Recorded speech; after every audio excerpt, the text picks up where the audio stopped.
right, the son of another Malarkey hour coming right at you. This is your host, Matt, and joining me on the computer screen again is my co-host, Mr. John. How's it going, sir? What's up? All right, let's get this week started. All right, so this is actually a continuation, John. This is a part 2 of a podcast we did last time on the JFK Assassination, our continuing series on JFK and the way he died.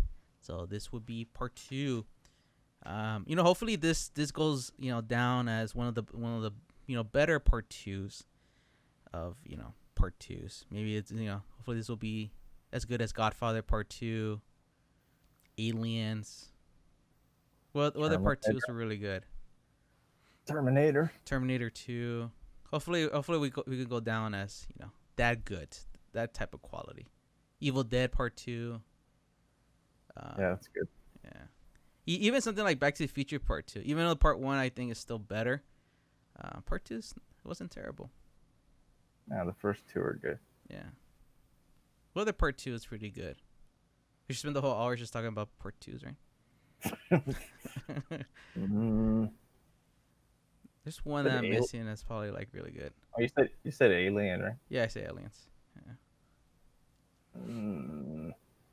What's the last really good Part 2? Like the most recent one that you remember that was like, oh, that was a good Part 2.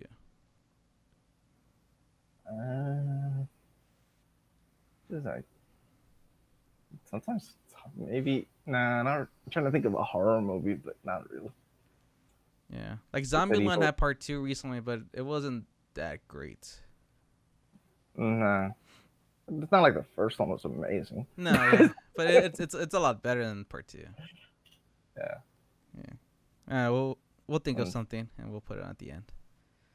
I'll give you an hour to think about it, John. But no, this is part 2 of, like I mentioned, our we have another conspiracy and coffee segment. We're gonna continue our talk from last time. We are focusing, obviously, JFK Assassination. We've done a few of these, but we're focusing on E. Howard Hunt and his supposed involvement on that fateful day in November in 1963.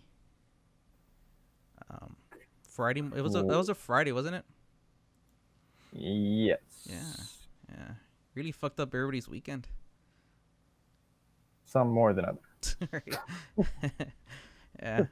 So let's continue, John. Okay, so last time we talked a little bit of about the man himself. We went over a little bit of his history, his overall life and career. Like I mentioned, he was involved in a lot of faithful events in U.S. history. But this episode, we want to focus on his involvement in the JFK assassination, particularly how people are try to connect them to it. So let's go back, John. Let's go back to that fateful day in 1963, and specifically.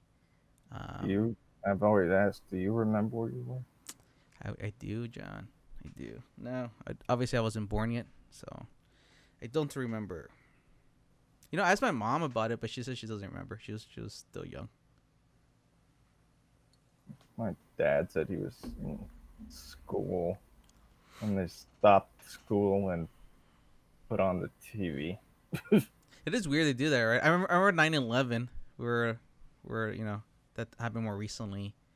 We're in high school. I remember they did the same thing. They turn on the TV. It's like, watch these planes hit the buildings, kids.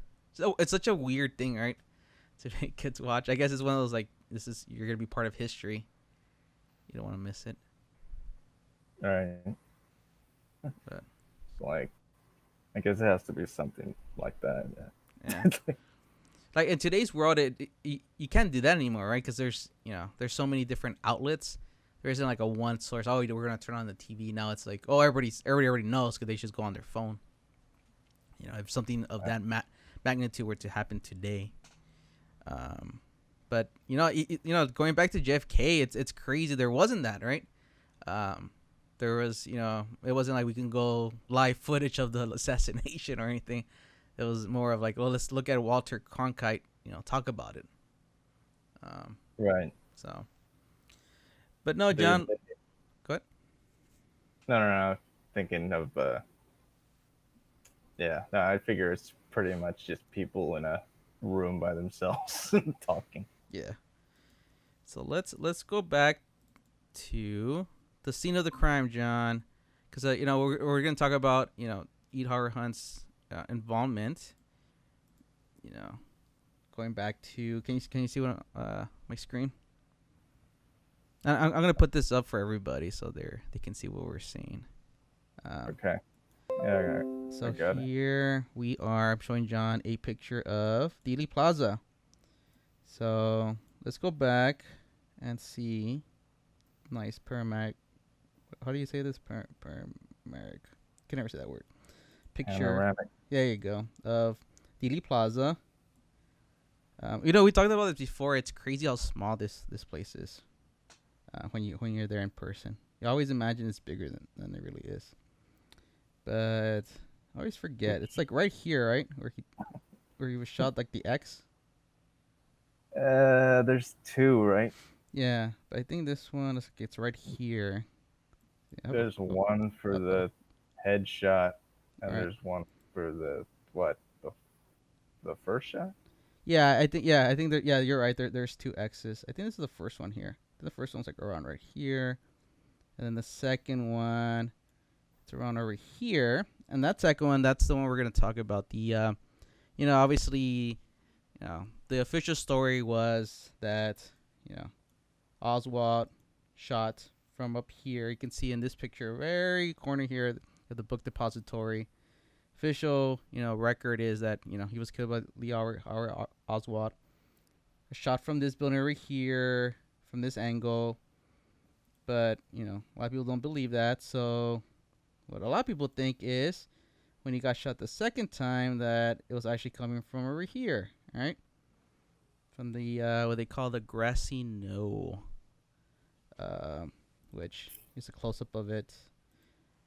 This picture, you see a bunch of guys who are gonna solve this mystery. Look at these guys. Look at that. These guys look like some good sleuths, right? And they get up every day determined to figure this out.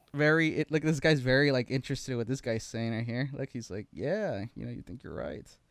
So this, this is the grassy knoll where a lot of people claim that they heard shots. The fence here, the famous fence. It's crazy. It's still here, right? The fence. I don't think it's the original fence. You don't think it's the original fence? I think it's positioned the original way though. I always just thought maybe they had like a really good like fence builder, and it's like he's proud of it. It's like, hey, that fence has been there since the '60s. I don't think so. Okay, so going back, so the limousine was passing the grassy knoll. It was going to the north of Elm Street. So Elm Street's the street that the limousine was traveling on when Kennedy was shot and killed. So as the motorcade was leaving Dealey Plaza, that's where the shots were heard, and that's where police officers and spectators, they ran up that grassy knoll because everybody who was there, a lot of people claim, hey, that's where we heard shots. We heard shots from this area, grassy knoll, and then the overpass over here. They're saying that's where they heard shots from. So everybody ran up there, ran up to that 5-foot fence. And they didn't find anybody there, no sniper. Obviously you're hearing shots, maybe you think, oh, there's a sniper up there too, right? But they didn't find anybody. I mean, most people are running away, right? Most people are running away, but some people, like obviously the police, they're gonna try to see, hey, where's this coming from? So, you had a lot of police and some crazy spectators actually run towards the gunshots, right? or towards the area where they thought they heard the gunshots. There's a lot of stories. A lot of people who were there claim. One person, S.M. Holland, he had been watching the motorcade on the underpass, the triple underpass here, and he testified that immediately after the shots were fired, he saw a puff of smoke rising from the trees right by this fence here. So he claimed that there's like a puff of smoke. There's somebody that claimed, or they have a picture, but I can't tell if it's smoke or not. Mm. Yeah, Uh, he claimed but right I've here in this area, the corner where the overpass joins the fence here. So he claims he saw a puff of smoke right here. So these guys in the yeah, wrong area, John. They should be like talking over here. All right. Maybe they can find the residue from that gunshot right here, since this fence hasn't been changed since 1963. Maybe they can find. if anyone's ever looked down, Like, oh, that was the whole issue, right? Nobody just looks down. It's like, oh, there it is.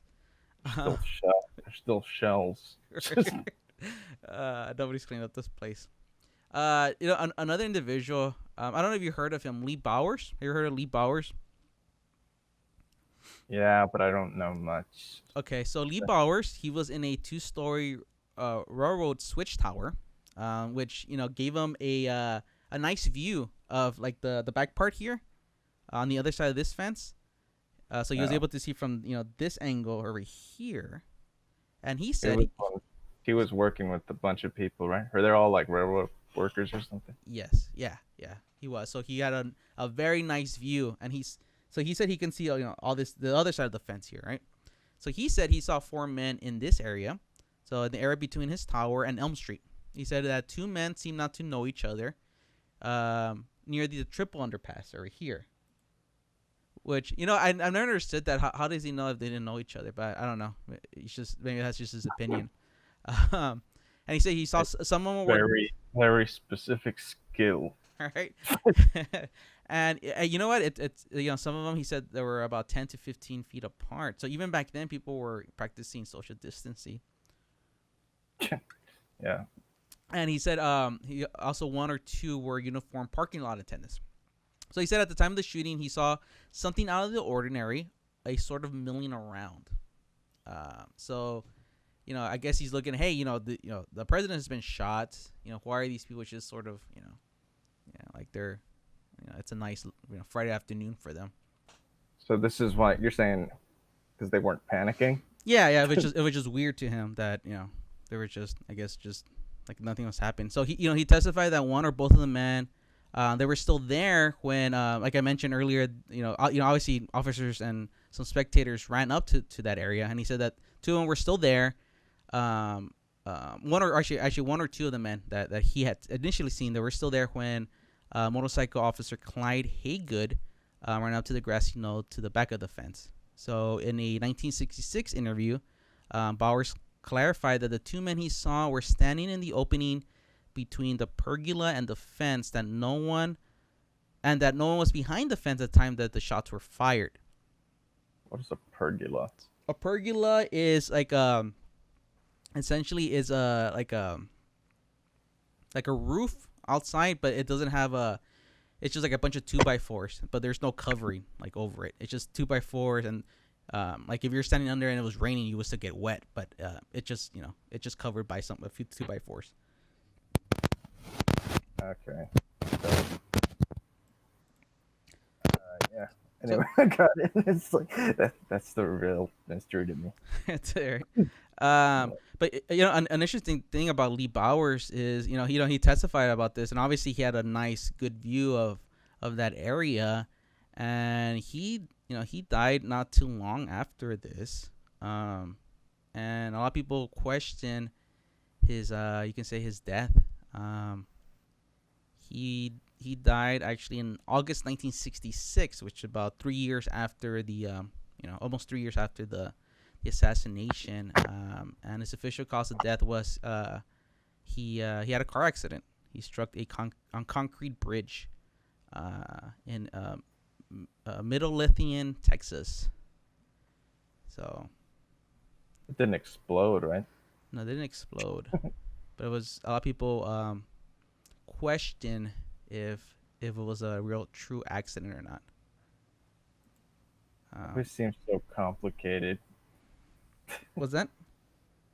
It always seems so complicated, like a car accident, like Yeah. far, not an efficient way to do it. All right. If you're gonna really do it, right? Yeah.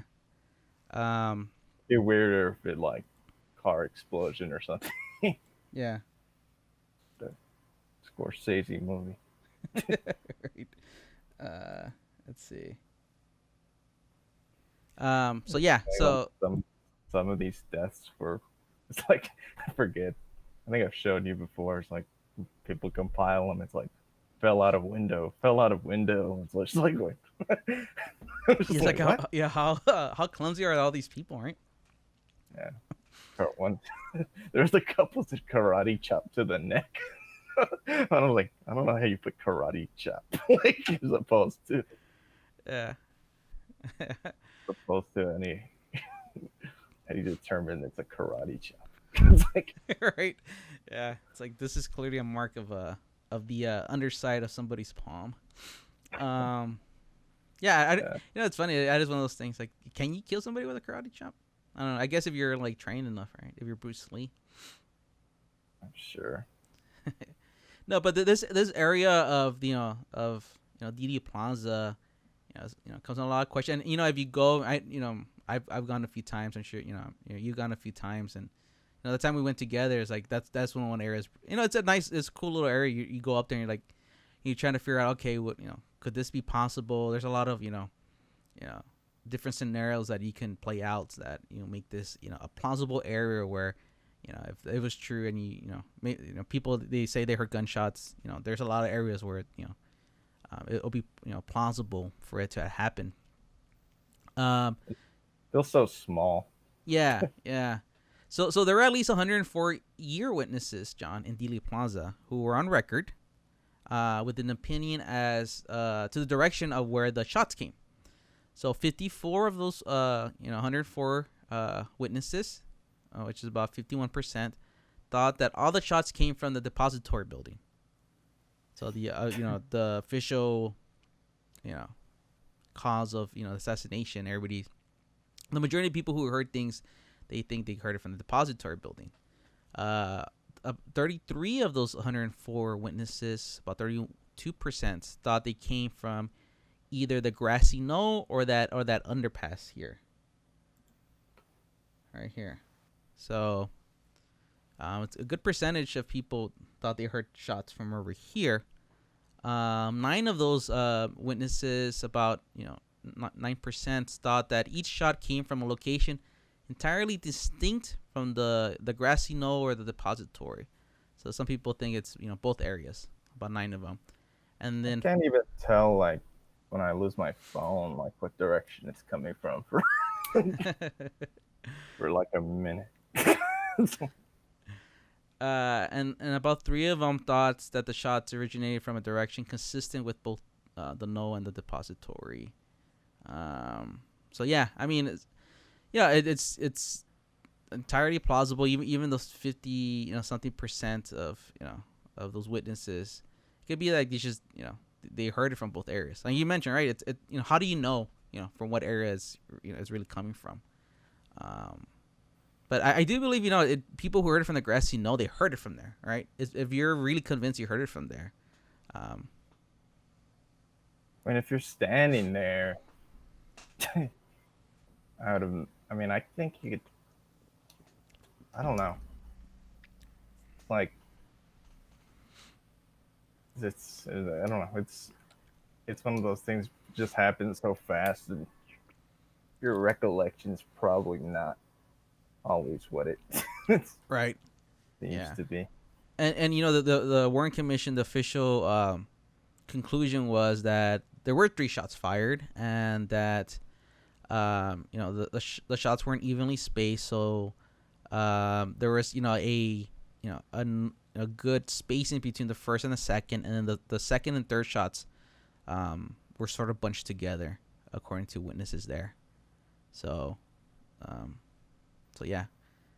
So I mean, who knows? I mean, maybe that first shot did come from the depository, and then the second and third, if what people heard her correctly, came from that grassy knoll. So that grassy knoll area, that's where we're coming in on our conversation with E. Harry Hunt, because later on, a lot of Dallas area, several Dallas area newspapers published a couple of famous photographs of what has been known as the three tramps. That's what's gotten one of the more famous pictures from that time. And these were the tramps, John themselves here. Why are they never in handcuffs? Right, it is weird. You're right. It's it is weird how nonchalantly these guys are walking. like Yeah, and like that yeah, it's the guy in the middle, that's the one that people claim is that's him right there. Harold. That's the one people claim is Harrelson, right? Yes. Yes. Or some people do, but it Yeah. is that guy in the middle, right? I believe so, and we'll get into that one a little later. But the three I know. It's just funny because he's smiling in every picture. just happy guy, right? He has like a yeah. Or just like, he just looks like Like not. he's in on a joke that nobody else is. Yeah. But yeah, these three tramps, John. They this photograph here with the police officer looking straight into the camera, and they're escorting these. It is funny that just the term tramps, right? Like you don't hear that anymore. What's the last thing you heard somebody be described as a tramp? Probably like a '90s sitcom. Right. But yeah, usually they're talking about a promiscuous woman. But in this case, it's these sort of homeless guys. So the story goes that supposedly these guys were found in that behind that area. There's a if you look at the aerial view of behind that fence, that very sturdy fence, John, has been holding strong for going on 60 years now. Behind there's like a train yard, and supposedly the story goes that these three tramps were found on a railroad car there, around the time that the police were looking in that area. Obviously, they ran into that area, and they're known as the three tramps. Here we have Tramp A, John, which a lot of people they think is a man by the name of Dan Carswell. Here's a picture of Dan Carswell himself, comparing it to Tramp A. Dan Carswell was supposedly a CIA agent. That's some people think may have been this gentleman right here. Tramp B, some people attribute this man to be a man. Remember the last episode we were talking about when we were talking about E. Howard Hunt's sort of history to the CIA and and his subsequent employment with the Nixon administration. Remember what was it he was employed as? He was one of his plumbers, right? Yeah, the Watergate guys. Yeah, so this guy here, Sturgis, he's another plumber, and actually he was involved in the Watergate break-in as well, and he was indicted as well along with Hunt during that robbery. So he is has been this Tramp B is attributed to possibly being Frank Sturgis, who like I mentioned was part of the the group of guys who helped unclog all those toilets that Nixon would clog up during his time in the White House. Right. And then finally, Tramp C, people attribute to the man himself that we've been talking about for the last two episodes, E. Howard Hunt, who actually, just for anybody who, during our last podcast, the question came up, and John posed it. Was Ethan Hunt named after Howard Hunt? And you said you found it, right? Ethan Hunt. It's out there. It's yeah. I don't know, like Politico and Fox News, so I don't know. It's not on Wikipedia, but it's out there. So the Mission Impossible man himself, E. Howard Hunt, is attributed to possibly being Tramp C from that photograph, guess it sort of looks like him, right? He has, his ears a little bit, the sort of the structure here of his cheeks. They both have ears. Yes, they both have ears. um, so going back to those photographs. So the Dallas Morning News, the Dallas Times Herald, and the Fort Worth Star Telegram, they photographed these three tramps, three transients, while they were under police escort. This very, very lax police escort here, no handcuffs. They were being escorted shortly after, and this photograph was taken near the book depository. This is shortly right after the assassination of Kennedy. So there are allegations that these men were involved in a conspiracy originated by Richard E. Sprague, who compiled the photographs in 1966 and 67, and subsequently turned them over to Jim Garrison, who during his investigation of Clay Shaw, anybody who's seen the movie JFK knows a little bit about that case. That's mostly the guy that they focused on, played by Kevin Costner in the movie. So that was the photograph that came down years later. Everybody's saying, "Hey, who are these guys?"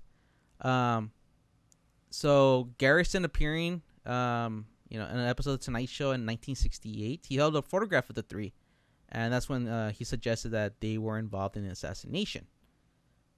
So that's when the story came out of like, hey, who are these guys with this very lax escort?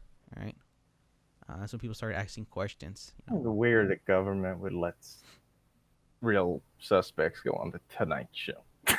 No, this was Garrison, Jim Garrison. Oh, okay. This was the guy that took the photo.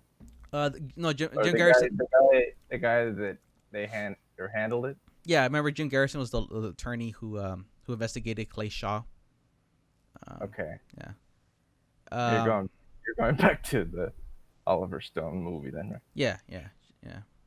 Remember, Jim Garrison was played by Kevin Costner, and Clay Shaw was played by Tommy Lee Jones in the movie. For anybody who remembers that movie from 1991. So later in 1974, assassination researchers. That's a nice title, right? like, yeah, somebody, what do you do? And you're like, I'm an assassination researcher. Just say unemployed. Right. It's funny because they're like, that's their specialty, and you don't see assassinations for a while, and they're the only guys who like start jonesing for some political leader or to be assassinated, so they have a little bit of more work. But no, these assassination researchers, Alan Weberman and Michael Canfield, in 1974, they compare the photographs of the men they believe to be suspects involved in a conspiracy, and they're the ones who started putting those links together. And they said that two of the men were, like I mentioned, E. Howard Hunt and Frank Sturgis, who were two of the Watergate burglars. And in fact, comedian and civil rights activist Dick Gregory helped bring national media attention to these allegations, against Hunt and Sturgis in 1975, after obtaining the comparison photographs from those assassination researchers. So immediately after obtaining those photographs, Gregory held a press conference that received considerable coverage, and his charges were reported in Rolling Stone and Newsweek. So it took 10 plus years later for people to start linking this together. That's crazy, right? When you start hearing like it's easier for us to see it because it's happened way before we were born. And when you first hear about the JFK assassination, you're already hearing, especially for us who were a little younger, you're already hearing all this information, right? So you sort of lose sense of how many years went by between some of these things. You forget, like, oh shit, like these photographs didn't come up until 10 plus years later. And it gives you some of the scope of the time that people are still going back and looking back at this time, day in history.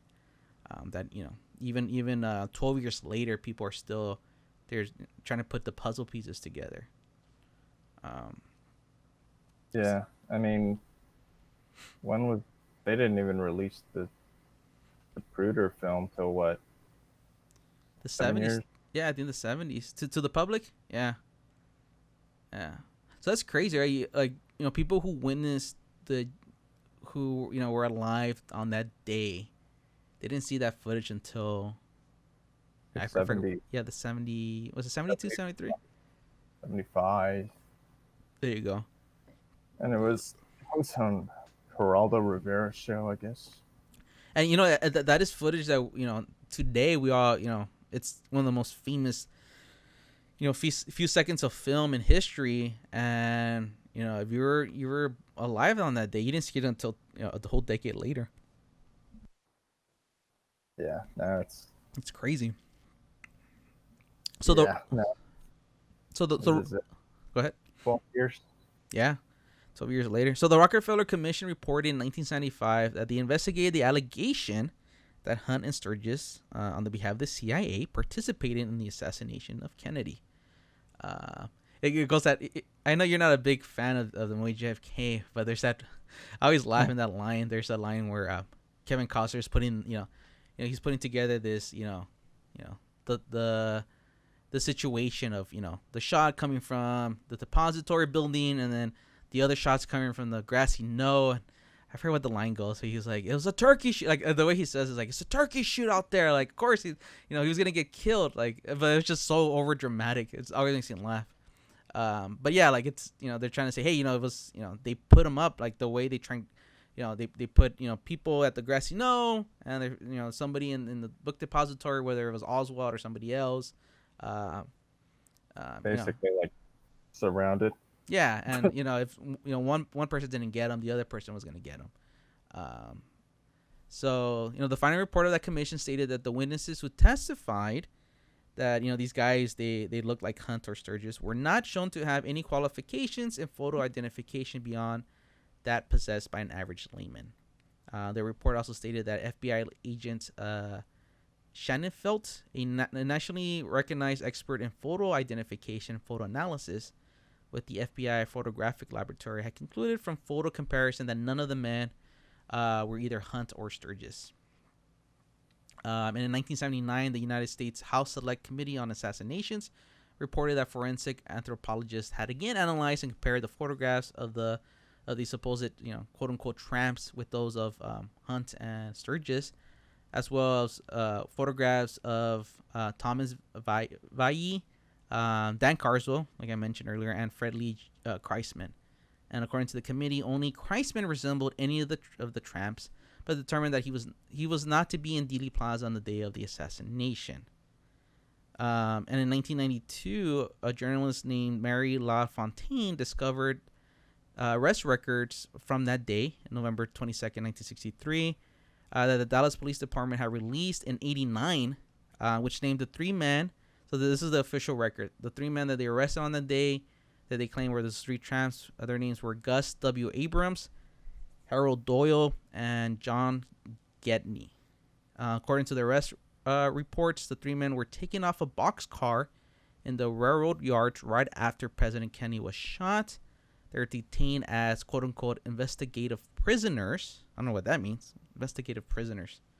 It's described as unemployed and passing through Dallas, and they were released 4 days later. So do you believe that? These guys for Was that? 4 days? They held them for 4 days. Do you believe the Dallas Police Department, John? No. I mean, you're talking about whoever doing that face recognition stuff back then. I mean, they're also working for who? Yeah, yeah. I always laugh when like you see these experts on like how do you become a photographic expert on like people's faces. Like, I don't know.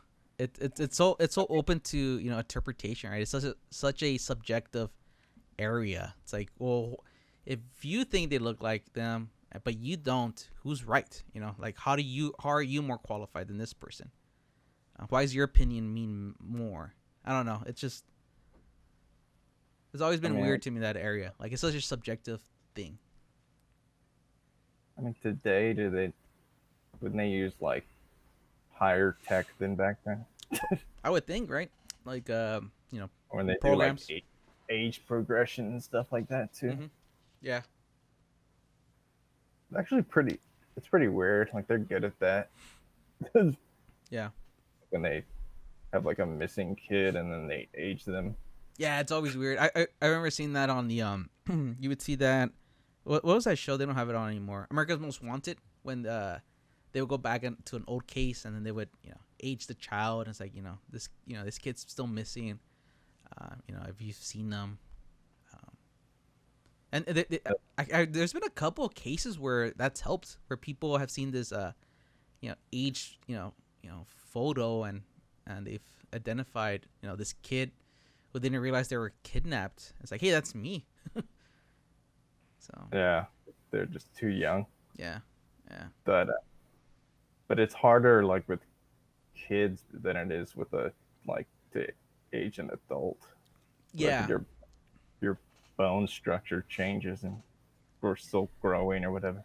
yeah. And I think when you're a kid, as opposed to when you become an adult, there's sort of a now I'm not an expert on this, but there's sort of a track that they sort of know, hey, you're more like, might look like this, but yeah, you become an adult, how do you know? Like, what if you're like, ooh, this guy did not age well, right? Some people, there's no way to predict. Like, he drank way too much in his 30s. Yeah, it's like, now he looks like shit. Like, there's no way to predict that, right? I mean, once you become an adult. Yeah. But yeah, so yeah, I mean, it's tough. How do you how do you attribute these photographs to these men? I mean, we looked at the pictures. I guess they sort of look like them, right? Some of the guys. I mean, could be them. Need better pictures. Right. Yeah. Going back to something you brought up earlier. You mentioned Charles Harrelson, the father of actor Woody Harrelson. So, and I was thinking we need to do like a podcast on this guy. This guy was interesting. Maybe we'll do one later on, some of his involvements and some of the, his crazier life, right? So, for anybody who doesn't know, Charles Harrelson, not only the father of actor Woody Harrelson, but he's also a contract killer. And in September 1982, he was wanted for the murder of a federal judge. His name was John H. Wood Jr. He confessed, to killing him. He got paid by a drug, drug kingpin. I don't want to call him kingpin, but like a drug guy who was on trial, and the judge in his trial was John Wood. So he put out a contract on John Wood's life, and he hired his people hired Charles Harrison. So when he when he got convicted, he confessed obviously to killing Wood, and he also confessed to killing President Kennedy. And this was during a 6-hour standoff with police, while he was reportedly high on cocaine. So, How long after the shooting did they arrest him? The same day? Forget. I mean, we could go over that whole story on another podcast. It's an interesting story. It's just all the like intrigue involved behind it. But Joseph Chagra, who was the brother of Hamel Chagra, who was the guy on trial. So essentially he had Chagra, the guy in jail. He had two brothers who were there were two. If I remember correctly, they're both lawyers, and one of the brothers he helped get a contract with Charles Harrelson. So he testified. One of his brothers testified during Harrelson's trial that Harrelson claimed to have shot Kennedy, and Harrelson drew maps to show where he was hiding during the assassination. The brother said that he did not believe Harrelson's claim, and the Associated Press reported that the FBI apparently discounted any involvement by Harrelson in the Kennedy assassination. So this goes back to your mentioning Charles Harrelson possibly being one of the tramps. So according to Jim Marrs in 1989's Crossfire, Harrelson is believed to be the youngest and tallest of the tramps. So yeah, you're right. It's that middle one that you mentioned, the one with the coat. He's the tallest one and the youngest. So that's where what? He's kind of smiling. Yeah, kind of smiling. Um, Jim Morris says that supposedly that could have been Charles Harrelson. Um, that's what Harrelson says. Hey, I'm the one in the middle, right? Morris stated that Harrelson was involved with criminals connected to intelligence agencies and the military, and suggested that he was connected to Jack Ruby through Russell Douglas Matthews, a third party with links to organized crime, who was known to both Harrelson and Ruby. So obviously Jack Ruby was a nightclub owner in Dallas who was involved with help he essentially killed Oswald on TV. It's a,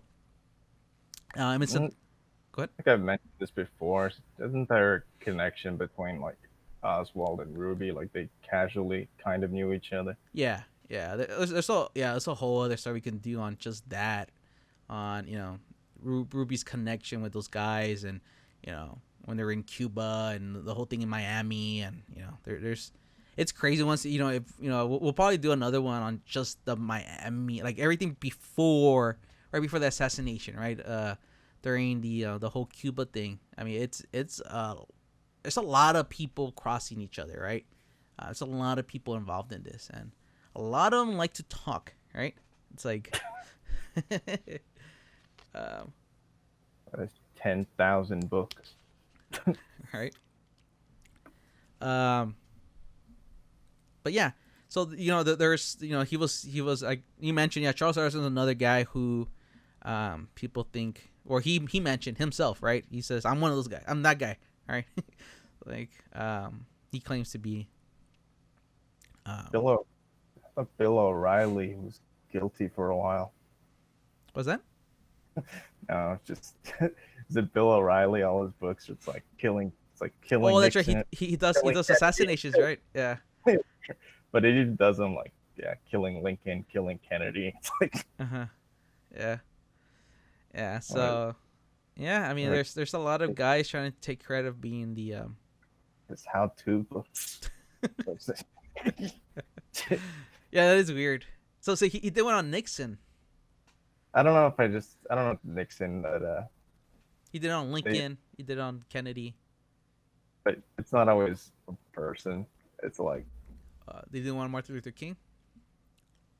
It's like it's a theme. Okay. I don't know if he's still. I don't know if he's still doing it. He's even got like killing Jesus. I don't think he was there for that. This is how I would have done it if I was there. Like something weird, right? It's killing the rising suns. Yeah, it's like whatever. Yeah, but yeah, John, those are the three tramps. E. Harrow Hunt. Do you think E. Harrow Hunt was there on that day? Think he was one of the tramps? It sort of looks like him, right? It's easy to say it looks like him. Right. I don't know. I think he knows. I mean, I think he knows. I don't know. And you're probably gonna get to it, but didn't he have a confession video? Yeah, let's get to that. So on his deathbed, John, there is a deathbed confession of E. Howard Hunt. So after his death, his sons, John Hunt and David Hunt, they said that their father had recorded several claims about himself and others being involved in a conspiracy to assassinate President John F. Kennedy. Notes and audio recordings were made, and on April 5th, 2007, in an issue of Rolling Stone, John Hunt detailed a number of individuals purported to be implicated by his father. Several of them, including Lyndon B. Johnson, the vice president, Cord Meyer, David Phillips, Frank Sturgis, I mentioned him, one of Nixon's guys, David Morales, and Antonio Viciana, William Harvey, and an assassin he termed, this is how he termed him, French gunman Grassino, who was presumed to be a guy named Lucien Sarti, who was a French drug trafficker. He named all these people by name? he named all these people by name. So obviously Lyndon B. Johnson was the vice president at the time, and we've heard stories on possibly he being involved, right? And obviously you look at motive, right? You always look at motive on this, and like what bigger motive than wanting to be the next president of the United States. There's a because then everybody puts together their YouTube like whatever conspiracy videos. Mm-hmm. Our History Channel did a whole episode just about Johnson's potential involvement. I was like, oh, yeah. That's just where they're interviewing like old like house, like people that worked in the house, and then apparently like his ex mistress and stuff like that. Yeah, I mean, and you can tie it to the war, right? People wanting also like not just him, but like people wanting other people wanting Johnson in power as the president. Yeah, we get into that. We could do another one just on Lyndon B. Johnson himself, just the implications there, right? I mean, I think I don't know where it was, but it was published that Kennedy did not want him on a re-election ticket. Yeah. So I mean, that's imagine you're in that position, you're vice president, and you have knowledge you're not going to be vice president the second time. That will that may cause you to do some irrational things, right? But yeah, so yeah, he named all these guys by name. So the two sons, they alleged that their father cut the information from his memoirs to avoid possible perjury charges. But according to Hunt's widow and some of Hunt's other children, apparently they think the two sons took advantage of Hunt's loss of lucidity, I guess towards the end of his life, by coaching and exploiting him for financial gain. And furthermore, they falsified accounts of Hunt's supposed confession. The Los Angeles Times said they examined the materials offered by the sons to support the story and found them to be that dreaded word, inconclusive. That's the word. Essentially, conclusive is like, right? It's like it's the, you just shrug your shoulders like, I don't know. Something I'm gonna start saying when I don't know anything. Right. Inconclusive, right? It's like, all right. Better than saying I'm stupid. Right, you're arrested for murder, and the officer's like, "Did you do it?" It's like, "It's inconclusive, officer. I don't know." Is that your blood? All right, it's inconclusive, officer. I saw the confession video. It's been years. Yeah. I mean, he says he did it, right? Yeah. What was the? He didn't have a name for the operation or something. Yeah. I had it too. Can't remember. It's fine. I can't call it the something event or something. I can't remember. The big event. I can't. Something like that. Yeah. But E. Howard Hunt. Very interesting life the man led, and one of the biggest events he was supposedly involved in, the killing of a president. That must have been something like if he did do it, and if those confessions were true, like that's like, would you do it? Like, if you were like, say you were in his shoes and you did it, like, would you confess on your deathbed? Like, do you think that's something that you would need to get off your chest? I don't know. I think you gotta be I don't know. I don't know if that's something like, because it almost seems like you're saying, like the way I've read about a lot of these conspiracies, like it's something they did that they were proud of. Yeah, like right. Yeah. Like they feel like they were doing something malicious. Yeah. Like they almost felt like he was like an enemy of the state. And you're talking about E. Howard Hunt, a lifelong CIA guy, right? And you get into this the culture of especially the CIA. There's a lot of secretive things, right? You're involved in a lot of missions that you can't tell anybody about, and you do get into if this is true and the CIA was behind the assassination, it makes sense from his standpoint. He is doing his mission, right? um Kennedy needs to be eliminated, and from his viewpoint, he feels like he's doing his duty, to the to what he when he joined that organization, he felt like he promised, right, that he's gonna do his duty as well as he was gonna do. And that's what you justify it, I guess, in your mind. you know murdering this man in front of all these people. Man, that's where it all comes into just a web of a million conspiracies. It's like how many people had a motive, Right. Yeah. to kill Kennedy, and it's just like it goes from everywhere from like the mob to the upper levels of the financial strings of government to, I don't know, Yeah. all over. And I think that's what the prevailing you know um push from a lot of people not believing that Oswald acted alone is, you're talking about one of the biggest events of the 20th century, and one of the most powerful men of the 20th century being killed by this weak man. Right? Lee Harrelson was looked at as a, what did he have? Who was he? Right? He's this unknown guy. There's nobody, and to think that one of the most revered presidents in the history of this country was killed by this like weasel-looking guy. It's hard. It's hard for anybody to stomach that. I think that's the reason. It's these conspiracies have prevailed for so long. It's like there's no way you can believe that this is how this guy is gonna. This is how it's gonna end for this guy. Getting shot by this this quote unquote loser, right? And it's just there's got to be other things at play here that it's a bigger story. Right.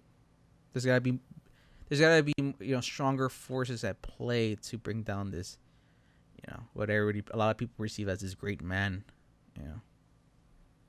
I'm sure the conspiracies they probably ramped up as soon as the video was released. Mm-hmm. Yeah.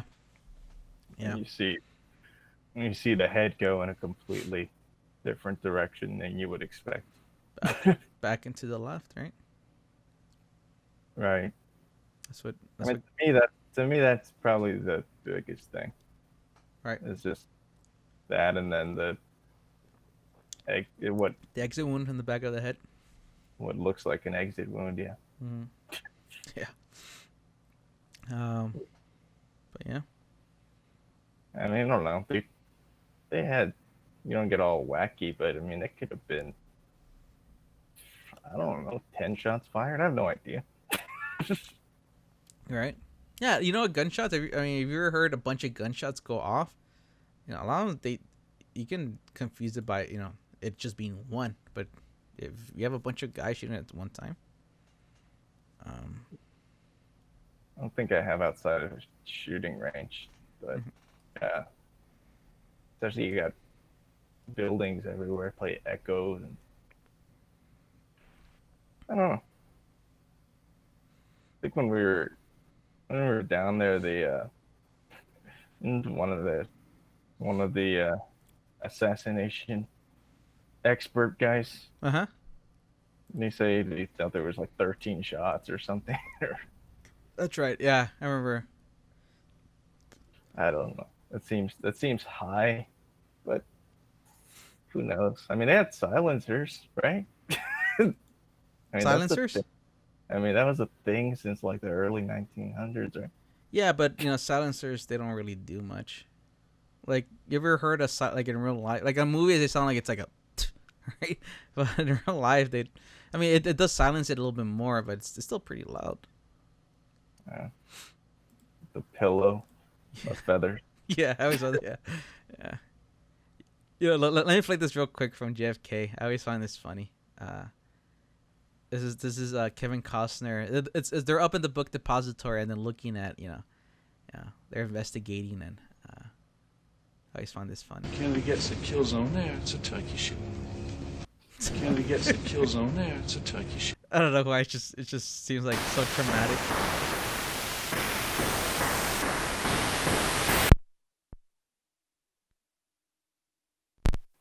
Was that?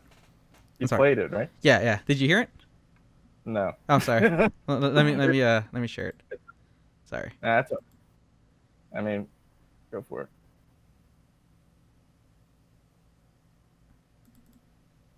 Yeah.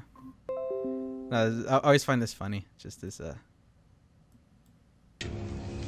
Kennedy gets a kill zone there. It's a turkey shoot. Kennedy gets a kill zone there. It's a turkey shoot. It's just like these guys are gonna figure it out, John. They're gonna figure out the. Yeah.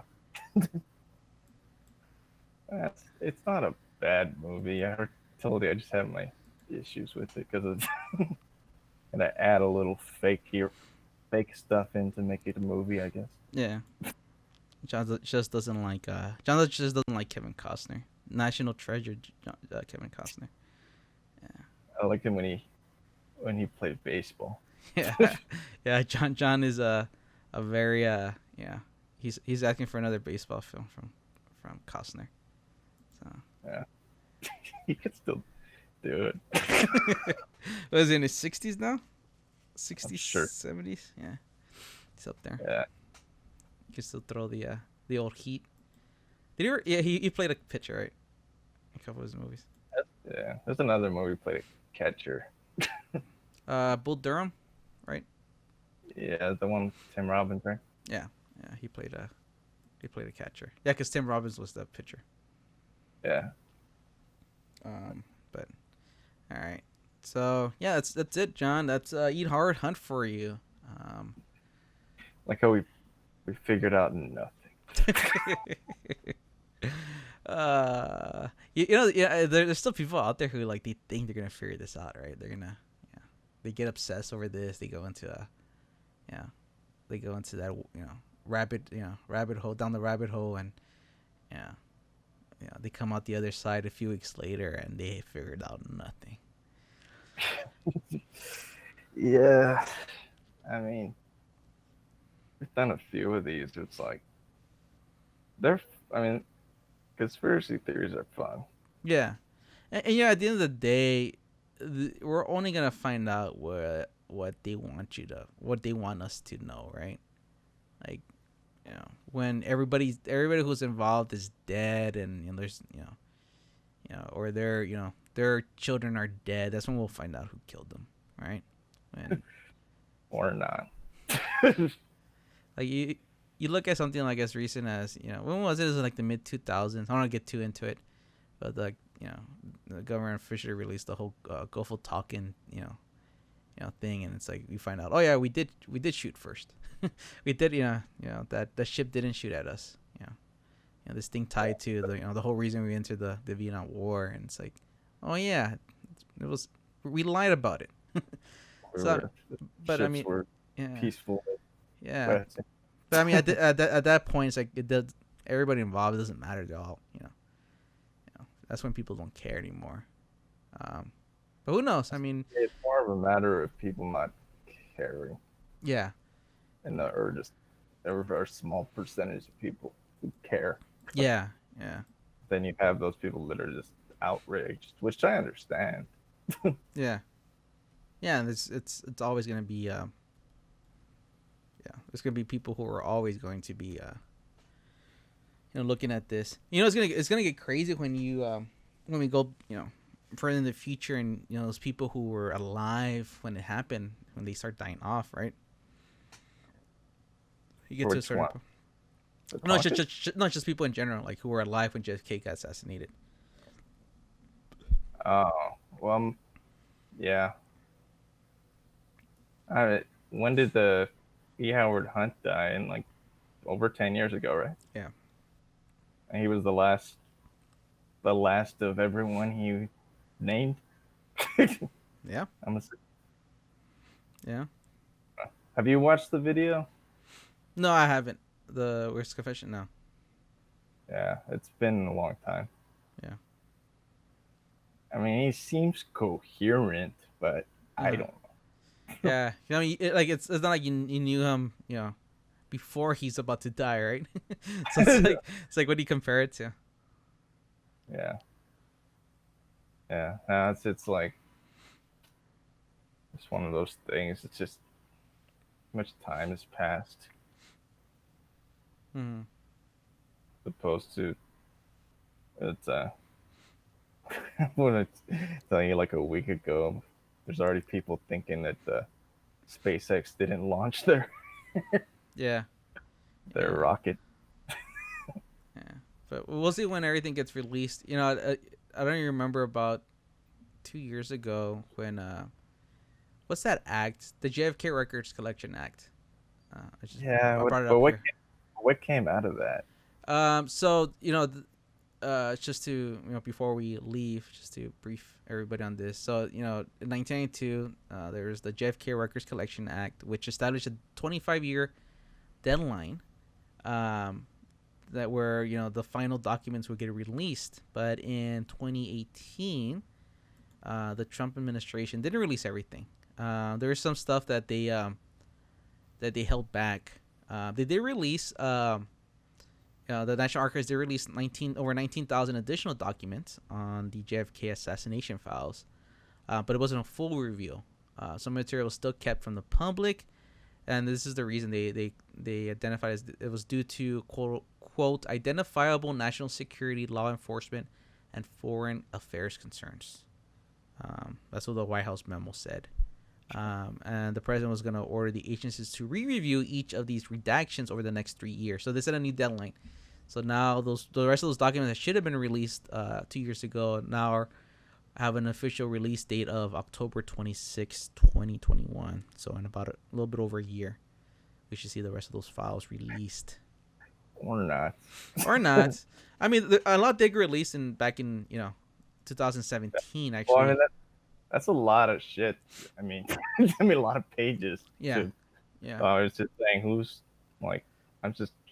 I don't remember what, if anything, came out of that was big. It was one of them was there was some revelations that there's an alleged Cuban intelligence officer that met Lee Harvey Oswald in Mexico City and praised his shooting ability, and that the Soviet spy agency, the KGB back then, they believed that Vice President Lyndon Johnson may have conspired to assassinate Kennedy. So the Soviets they were convinced, the agency was convinced that Lyndon Johnson was involved in it. But yeah, I mean it's it's more of like just people like I guess some of the stuff people said. Further implicated Johnson. Yeah, but like, there isn't like a picture of Johnson like giving an envelope of money to Oswald, right? There's nothing that damning. So but yeah, I mean there's a bunch of other stuff, but I mean, yeah, like you said, nothing very like, oh shit, like now we know. Right, it's like a brand new video. Right, on the other side, it's like, yeah, but we'll see. In about a year, John, we can sift through all those documents together. Yeah. If you want, I'll take the first half, you take the second half, and then we'll do a podcast on it in about a year after we start reading all those files. How many pages was this last one? How many documents? It was 19,000 documents. There's somebody out there that's reading them all. Yeah. I mean, I'm sure that they've all been read, but I'm just saying there's somebody out there that's literally going page by page. Yeah. So we'll see. In about a year, John, I think in a year we'll find out who killed Kennedy. Yeah. So Woody Harrelson? So right, Charles Harrelson implicates He implicated his son. There's interviews with him too. With Woody Uh, Harrelson? no, he doesn't talk about that. Oh, no, okay. With his father. Like, Uh, I mean, there's interviews with him, I think in prison or. mm-hmm. Yeah. Well, they weren't they estranged for a while? Like he didn't really grow up with his father, and then like it wasn't until later that he. Cause I remember when they were having the trial, because he was on death row, right? And Woody Harrelson came down to Texas to sort of speak on behalf of his father. I don't remember. Yeah, I remember that was years ago. But yeah, I remember like he was in town,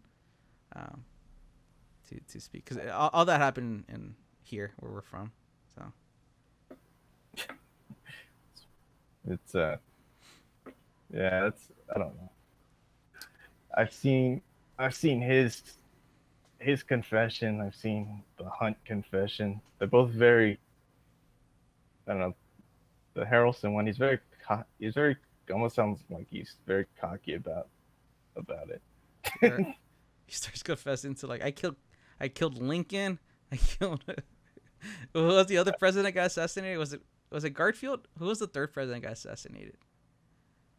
Is it Garfield? Was it Garfield? I can't remember. It was like an unimportant president that nobody really rings up. Yeah, it was Garfield. It was Garfield, right? Yeah. Yeah. He claims he killed him too. Actually, they have McKinley on here. There you go, McKinley. Yeah, now I remember. Yeah, it was McKinley, Garfield, McKinley, and JFK and Abraham Lincoln. Those were the four presidents. And apparently Charles Harrelson did them all. So, nice. There's some like prison guards and stuff too that talk to him a lot. Yeah. So, there we are, John. Our the end of our hard hunt discussion. We'll do another one. Maybe we'll wait a little longer to do another JFK one. Let some time pass. Maybe we'll wait until next year when those papers come out, and we'll do multiple podcasts where we just read the documents out loud to people. And it'll be poorly read audiobook. It'll be a 78 part series on us reading the final documents of the government releasing the JFK assassinations. Okay, so that's it. Words. Yeah. Well, that's it. Yes, they mean. Well, that's it, folks. That's all we have on ER Hunt. Hope you enjoyed this multi-part podcast. Hopefully part 2 was better than part 1. I know some people are more fans of part 1, John, I've heard. So we'll see. I never looked. All right, and with that, we leave you for another podcast. We will see you next time on the next podcast. We promise the next podcast is gonna be a lot lighter. We're gonna do we already discussed it. We're gonna do a very lighthearted podcast. So it'll be a lot more fun than hearing about dead presidents. All right, thank you, everybody. We'll see you next time. Bye bye.